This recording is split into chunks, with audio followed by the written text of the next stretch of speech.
नमस्कार. सध्या ना सगळेजण मुंबई 3 मध्ये इन्व्हेस्ट करण्यासाठी ना रेडी आहेत. पण या मुंबई 3 मध्ये जेव्हा लोक इन्व्हेस्ट करायला जातात ना, तर त्यांच्याकडे ना मल्टिपल ऑप्शन्स येतात. कुठे 3.5 लाख रुपये गुंठा, कुठे 10 लाख रुपये गुंठा आहे. तर ना सगळेजण कन्फ्युज होऊन जातात. बरोबर रेट काय आहे? 2 लाख रुपये गुंठा की 10 लाख रुपये गुंठा? तर आज आपण ना त्याच्याबद्दलच बोलणार आहोत आणि त्याच्याशिवाय ही मुंबई 3 खरोखरच आहे का? की ही मुंबई 3 म्हणजे एक मोठा फ्रॉडच आहे? की मुंबई 3 मध्ये ऍक्च्युली कोणता एरिया येतो, कोणती ऑथॉरिटी याच्यामध्ये काम करते आणि जर तुम्ही याच्यामध्ये इन्व्हेस्ट करणार आहात तर तुम्हाला रिटर्न्स कोणत्या स्वरूपाचे मिळू शकतात? म्हणजे काय फक्त आर्थिक, म्हणजे काय पैशाचे रिटर्न मिळणार, की तुम्हाला उद्या FSI मिळणार, की तुम्हाला उद्या TDR मिळणार, म्हणजे काय टर्म्स आहेत आणि हा सगळ्या गोष्टी कितीपर्यंत मिळणार? तर त्याच्याबद्दल पण आपण बोलणार आहोत. तर पहिल्यांदा तर आधी ही मुंबई 3 काय आहे ना, तर ते समजून घेऊया. बघा, तर कसं आहे की सगळ्यांना मुंबई माहिती आहे, पण मुंबई एक आयलंड आहे. ओके, तर त्यामुळे मुंबईचं ना एक्सपान्शन होऊ शकत नाही. त्याच्यामुळेच बघा मुंबईतले रेट कधीच डाऊन होत नाहीत. मुंबईतले रेट इथं तसेच राहतात, नाहीतर अप जातात. कारण जागाच नाही एक्सपांड करायला. जेव्हा पहिल्यांदा मुंबईचं एक्सपान्शन झालं तेव्हा ते कुठे झालं, तर ते नवी मुंबई, ठाणे इथे झालं. आता नवी मुंबई, ठाणे, आता ज्यांना पण माहिती आहे की कोणी एकेकाळी खारघर कसं होतं, पनवेल कसं होतं, पण आज एवढी डेव्हलपमेंट झालेली आहे ना, म्हणजे मला आठवतं लहानपणी ही ऍक्च्युली गावं होती आणि त्यानंतर मग हळूहळू ती डेव्हलप होऊन त्याचं आता सिटीमध्ये कन्व्हर्जन झालेलं आहे आणि आता हे गेल्या एक 20 वर्षामध्येच मोठ्या प्रमाणात झालं आणि हे सगळं झालं त्याच्यामुळे आता नवी मुंबईमध्ये पण जागा उरली नाही. तर मग आता एक्सपान्शन होणार कुठे? तर आता बघा, जे महाराष्ट्र गव्हर्नमेंटचे जे मोठे मोठे इन्फ्रास्ट्रक्चरचे प्रोजेक्ट्स येतात, तर ते करण्यासाठी पण जागा पाहिजे ना. समजा आता महाराष्ट्र गव्हर्नमेंटला एज्युसिटी बनवायची आहे, हेल्थ सिटी बनवायची आहे, AI सिटी बनवायची आहे, नॉलेज सिटी बनवायची आहे. तर बनवणार कुठे? कारण जिथे लोक असणार तर तिथेच बनवणार. ओके, तर ते एकदम कुठेतरी स्मॉल सिटीमध्ये जाऊन जर त्यांना बनवायला गेले तर तिथे लोक अवेलेबल नाहीत, बेसिक इन्फ्रास्ट्रक्चर अवेलेबल नाही. तर हे सगळे प्रॉब्लेम क्रिएट होतात. तर त्याच्यामुळे आधी गव्हर्नमेंटने काय केलं, तर आधी गव्हर्नमेंटने इन्फ्रास्ट्रक्चर क्रिएट केलं. म्हणजे मुंबईला या मुंबई 3 शी कनेक्ट करणं पण आवश्यक होतं किंवा या मुंबई 3 ला जगाशी कनेक्ट करणं पण आवश्यक होतं. त्यासाठी त्यांनी 2 मार्ग वापरलेले आहेत. एक तर तुम्हाला माहिती आहे आपलं नवी मुंबई एअरपोर्ट किंवा आपलं दिबा पाटील एअरपोर्ट म्हणा, तर हे आधी बनवण्यात आलं. ते आता ऑपरेशनल आहे. त्याचबरोबर त्यांनी काय केलं, तर अटल सेतू बनवला. त्यामुळे अटल सेतूमुळे मुंबई टाउनचं अंतर पनवेल बरोबर अतिशय कमी होऊन गेलं. आता पनवेल येतं आपल्या रायगड जिल्ह्यामध्ये. ओके, आणि आपली ही जी मुंबई 3 पण आहे ना, ही ऍक्च्युली रायगड जिल्ह्यामध्येच आहे. पण आता तुम्ही म्हणाल की बाबा रायगड जिल्हा हा काय छोटा जिल्हा आहे का? हा एवढा मोठा जिल्हा आहे. पनवेल पासून जो सुरू होतो तो तिकडे इकडे अलिबाग आहे, तिकडे पेण आहे, त्याच्यामध्येच कर्जत येतं. त्यानंतर मग पुढे तुम्ही गेलात की मग इंदापूर येतं, माणगाव येतं, श्रीवर्धन, हरिहरेश्वर, दिवेआगार म्हणा, दिघी पोर्ट म्हणा, जो एक खूप मोठा असा पोर्ट आता नावारूपाला आलेला आहे. तर असे सगळी ही जी एवढा मोठा जिल्हा आहे, आता या जिल्ह्यामध्ये ना काही ठिकाणी तुम्हाला 3.5 लाख रुपये गुंठ्याने जागा मिळते, काही ठिकाणी तुम्हाला 10 लाख रुपये गुंठ्याने जागा मिळते. तर बाबा कुठची जागा योग्य आहे घेणं, तर आता आपण त्याच्याबद्दल बोलूया. तर बघा, आता कुठची जागा घेतली पाहिजे, तर याच्यामध्ये बघा सगळ्यात बेस्ट काय आहे की बाबा जिथे इन्फ्रास्ट्रक्चर डेव्हलपमेंट आता ऑलरेडी झालेली आहे तिथे जर तुम्ही जागा घेतलात ना, तर मग कसं आहे की तुम्हाला फार कमी वेळामध्ये त्याच्यातून चांगले रिटर्न्स मिळत जाते. जर तुम्हाला लॉंग टर्म इन्व्हेस्टमेंट करायची असेल तर मग डेफिनेटली जर तुम्हाला लॉंग टर्म इन्व्हेस्टमेंट करायची आहे तर मग तुम्ही थोडी स्वस्त जागा आणि इन्फ्रास्ट्रक्चर डेव्हलपमेंट जिथे आता अपकमिंग आहे तर तिथे जाऊन घेऊ शकता. तर आता बघा, आता इन्फ्रास्ट्रक्चर डेव्हलपमेंट कुठे झालेली आहे? ओके, तर ती झाली आहे ती आपल्या पनवेलच्या आजूबाजूला. म्हणजे तुम्ही म्हणाल की उरण म्हणा, द्रोणागिरी म्हणा, चिरनेर म्हणा, जो पट्टा आहे ना, तर याच्यामध्ये ऑलरेडी इन्फ्रास्ट्रक्चर डेव्हलपमेंट झालेली आहे. म्हणजे अटल सेतूच्या आजूबाजूला जो पण प्रदेश आहे किंवा नवी मुंबई एअरपोर्टच्या आजूबाजूला जो पण प्रदेश आहे, तर तिथे ऑलरेडी इन्फ्रास्ट्रक्चर डेव्हलपमेंट झालेली आहे आणि त्याच्या आजूबाजूलाच मोठ्या प्रमाणात इन्फ्रास्ट्रक्चर डेव्हलपमेंट आता होते पण आहे. ओके, याच्याशी कनेक्टेडच. म्हणजे तुम्ही म्हणाल की विरार अलिबाग कॉरिडॉर कुठून जातो, तर हा त्याच भागातून जातो.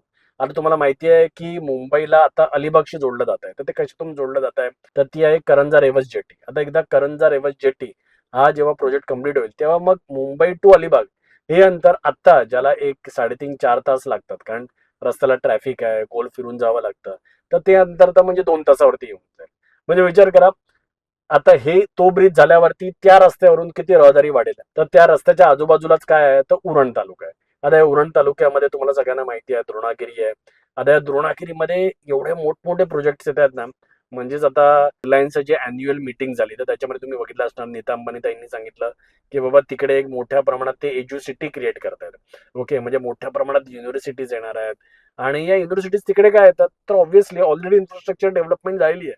म्हणजे तिथे रोडची इन्फ्रास्ट्रक्चर डेव्हलपमेंट म्हणा, जवळच इंटरनॅशनल एअरपोर्ट आहे, मेट्रोची डेव्हलपमेंट म्हणा, सगळ्या प्रकारची डेव्हलपमेंट, ट्रेनची डेव्हलपमेंट म्हणा, हे सगळं सगळं आता ऑलमोस्ट कम्प्लिशनला आहे. म्हणजे आता जेव्हा ते प्रोजेक्ट स्टार्ट करतील तेव्हा त्यांचा प्रोजेक्ट कम्प्लीट होईपर्यंत हे सगळंच्या सगळं कम्प्लीट झालेलं असतात. सो आता हे त्यांनी आताच का लॉन्च केलं, कारण आता इन्फ्रास्ट्रक्चर डेव्हलपमेंट या भागातली ऑलमोस्ट कम्प्लीट व्हायला आहे. तर त्याच्यामुळेच आता ही जी मुंबई 3 आहे, मुंबई 3 आहे खूप मोठी. ओके, पण त्याच्यातली आता जी मुंबई 3 आपण म्हणतोय तर ती फक्त ना जी गव्हर्नमेंटने रेकग्नाइज केली आहे तर ती 124 गावाच आहेत. आणि या 124 गावांचं त्यांनी जे नाव दिलेलं आहे तर ते आहे KSC टाउनशिप. ओके, म्हणजे कर्नाळा चिरनेर साई टाउनशिप. सो आता महाराष्ट्र गव्हर्नमेंट या KSC टाउनशिपची डेव्हलपमेंट करतेच आहे. तर त्याच्यामध्ये ना 124 गाव आहेत. तर त्याच्यामध्ये नैना विमानतळ परिसर आहे, त्याच्यामध्ये जवळपास एक 80 गाव आहे. ओके, त्यानंतर पोपटा टाउन आहे, तर त्याच्यामध्ये 34 गाव आहेत. महामुंबईमध्ये 2 आहेत आणि रायगड जिल्ह्यामध्ये 9 गाव आहेत. ओके, अशी 124 गाव आहेत. आता या 124 गावामध्ये पण कसं आहे की बाबा नवी मुंबई एअरपोर्ट आणि त्याशिवाय आपला जो अटल सेतू, आणि त्याचबरोबर आता मी तुम्हाला सांगेन की अटल सेतू वरून जेव्हा तुम्ही अलिबाग साईडला जाता तर तिथे म्हणजे जी करंजा रिव्हर्स जेट्टी क्रिएट होते तर त्याच्या आजूबाजूचा परिसर आहे म्हणजे विंजणे, जुई, चिरनेर इथला जो परिसर आहे तर तिथेच पहिल्यांदा डेव्हलपमेंट होणार, कारण ऑलरेडी इन्फ्रास्ट्रक्चर तिथे ऑलरेडी डेव्हलप झालेलं आहे. त्याच्यामुळे आता इथे जर डेव्हलपमेंट झालेली आहे तर त्याच्यामुळे आता सरकार पण बघतंय की अरे बाबा इथे सगळी कनेक्टिव्हिटी आहे. तर त्याच्यामुळे उद्या जर तुम्ही इथे जागेमध्ये इन्व्हेस्ट करताय, ओके, भले इथे जागा तुम्हाला थोडी महाग पडेल, 4 लाख रुपये गुंठा, 6 लाख रुपये गुंठा, 8 लाख रुपये गुंठा, 10 लाख रुपये गुंठा, पण बाबा इथे तुम्ही 2 गुंठे जरी जागा घेतलात किंवा 4 गुंठे जरी जागा घेतलात तरी ती वर्थ आहे, कारण ही जागा सुरुवातीलाच डेव्हलपमेंटला जाणार आहे. आता याच्यामध्ये जेव्हा सरकार ही जागा घेईल डेव्हलपमेंटसाठी त्यावेळी तुम्हाला जे बेनिफिट मिळणार आहेत ना इट कुड बी डिफरंट. तुम्हाला इतर काही वेळा मॉनिटरी बेनिफिट मिळतील, काही वेळी तुम्हाला FSI मिळेल, काही वेळा तुम्हाला TDR मिळेल, काही वेळी तुम्हाला पार्टनरशिप मिळेल. आता पार्टनरशिप मिळेल म्हणजे काय, सरकारने जर एखादा प्लॉट डेव्हलप केला तर त्याच्यामध्ये आता ऍट प्रेझेंट त्यांनी जे डिक्लेअर केलेलं आहे ते 22.5 एवढी तुम्हाला त्याच्यामध्ये हिस्सा मिळून जाईल त्या डेव्हलप प्लॉटमध्ये, जेव्हा सरकार तो ऍब्झॉर्ब करेल आणि रिडेव्हलप करायला लागेल. आणि तो सुद्धा काय कमी नाही, 22.5 म्हणजे खूप चांगला सरकार त्याच्यामध्ये तुम्हाला हिस्सा देते आणि त्याच्यामधून पण तुम्हाला खूप चांगलं उत्पन्न क्रिएट होऊ शकतं. आता जर तुम्हाला तुमचं होरायझन असेल की बाबा मला इन्व्हेस्ट करून येत्या 5 वर्षामध्ये मला त्याच्यातून रिटर्न्स मिळत असतील तर आयडियल आहे की हा जो आपला पट्टा आहे विंजणे म्हणा, चिरनेर म्हणा, तर या पट्ट्यामध्येच तुम्ही मोठ्या प्रमाणात इन्व्हेस्टमेंट करा. भले तुम्हाला थोडं एक्सपेन्सिव्ह पडेल, पर गुंठा प्राइस थोडी जास्त आहे पेणपेक्षा.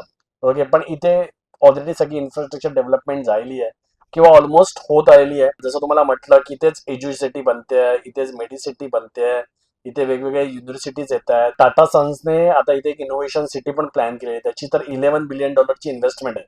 म्हणजे बेसिकली काय तर आता AI रिलेटेड जे पण टेक्नॉलॉजीचं काम महाराष्ट्रामध्ये होणार आहे तर ते याच भागामध्ये होणार आहे. ओके, सो मेजरली त्यांनी जी इन्व्हेस्टमेंट केली आहे ती डेटा सेंटर रिलेटेड आहे. तुम्हाला तर माहिती आहे, आता जर आता उद्या AI रिलेटेड काही बिझनेसेस डेव्हलप करायचे असतील तर त्याला लागतं काय ते डेटा सेंटर्स. तर आता इथे सगळी इन्फ्रास्ट्रक्चर डेव्हलपमेंट कम्प्लीट झाल्यामुळे that is a plan. Okay, so आता ऑलरेडी म्हणजे आता मला सांगण्याची पण गरज नाही. ओके, एवढे मोठमोठे प्रोजेक्ट ऑलरेडी इथे आलेले आहेत आणि आपल्या महाराष्ट्राचे माननीय मुख्यमंत्री देवेंद्र फडणवीस आहेत. याचा तुम्ही कुठचाही व्हिडिओ उचलून बघा. ओके, तर त्याच्यामध्ये एकच असतं, मुंबई 3, मुंबई 3, मुंबई 3 आणि मुंबई 3 ची डेव्हलपमेंट. म्हणजे देवेंद्र फडणवीस साहेबांचं असं एक स्वप्न होतं की बाबा जर उद्या भारत 5 ट्रिलियन इकॉनॉमी होणार आहे, ओके, तर त्याच्यामध्ये महाराष्ट्राचा जो हिस्सा असणार तो 1/5 असला पाहिजे. म्हणजे 1 ट्रिलियन इकॉनॉमी ही फक्त महाराष्ट्राची असली पाहिजे. ओके, असा त्यांचा प्लॅन होता.